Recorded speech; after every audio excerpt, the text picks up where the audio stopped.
Hey guys, it's Shiromi here, and today we're gonna unbox another keyboard. It's the Aula F75 by Epomaker right here. And let's get right to it. Let me just grab my trusty sword. It's a mini Tanto sword. It's from Demon Slayer. It's Rengoku's katana. And bam! There we go. And looks like we have another box right here.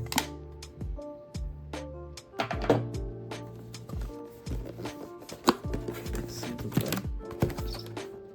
It's a bunch of Chinese letters and a Spider-Man symbol. I'm not sure.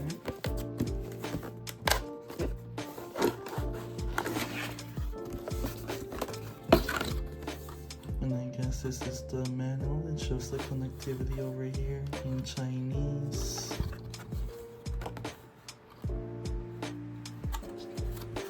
And here's the actual keyboard. We have a little dust protector right here. Throw that away, we don't need that. And here, this is actually the instruction manual. And looks like it's, okay, never mind, the other part is English. Yeah, the back is English for some reason. And I think this is directly made from China, so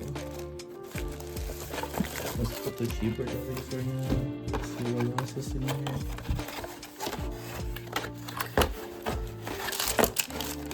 Looks like we have a little bit of keycap pullers and switches. More extra switches in case something's broke.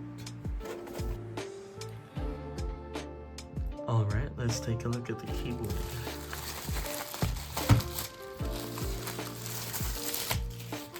And here it is, the Aula F75.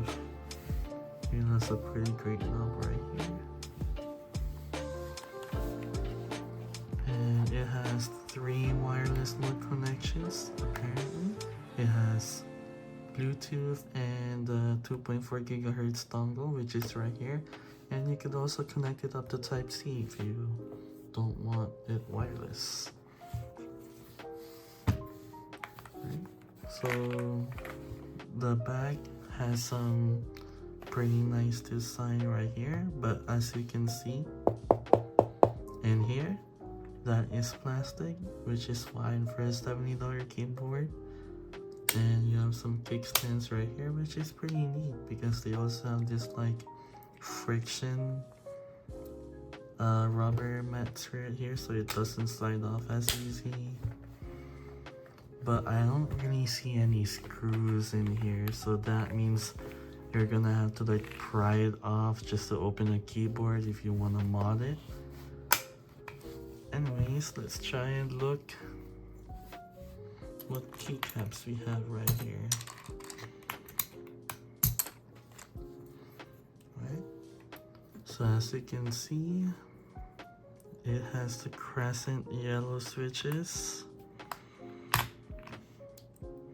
It is a type of linear switch. It's pretty nice. It doesn't sound too lubed up though.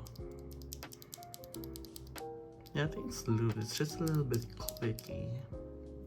However, there is a problem. This keyboard has north-facing LEDs right here, as you can see from the holes. So that means it's gonna have some interference with some specific keycaps, like cherry profile keycaps, but they fixed that recently, so hopefully it's not gonna be too bad. And let's take a look at the stabilizers. Oh wait, I am so dumb.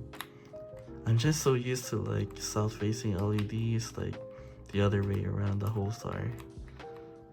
There we go. Let's take a look at the spacebar right here.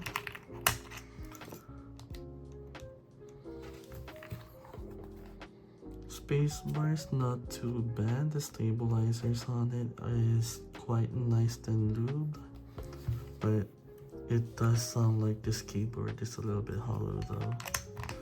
Let's put that back.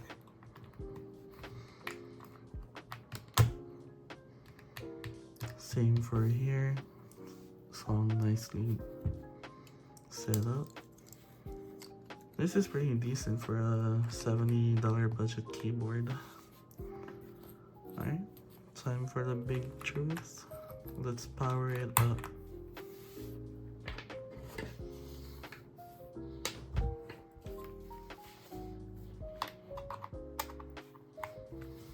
Let there be light. Look at the RGB right there.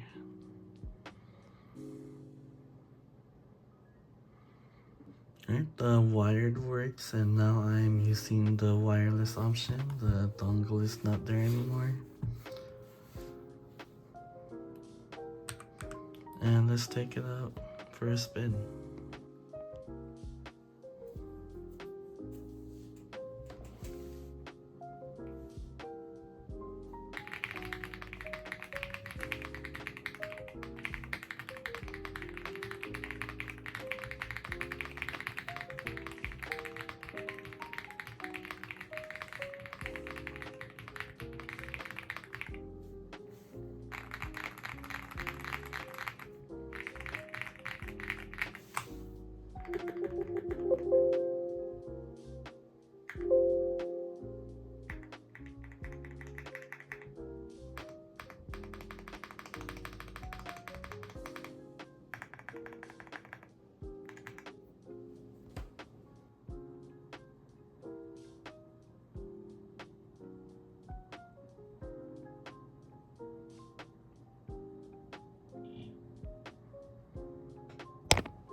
Alright, so that's the Epomaker Aula F75. In my opinion, it's a really decent keyboard for only $70. However, I believe you can make it better with some modding, but it's hard because you're gonna have to like pry it open, and I mean, it's not that bad. But if you guys wanna tune in, if you wanna mod it, I'll just leave a comment and I'll make a video about it. Alright, thanks for watching, bye.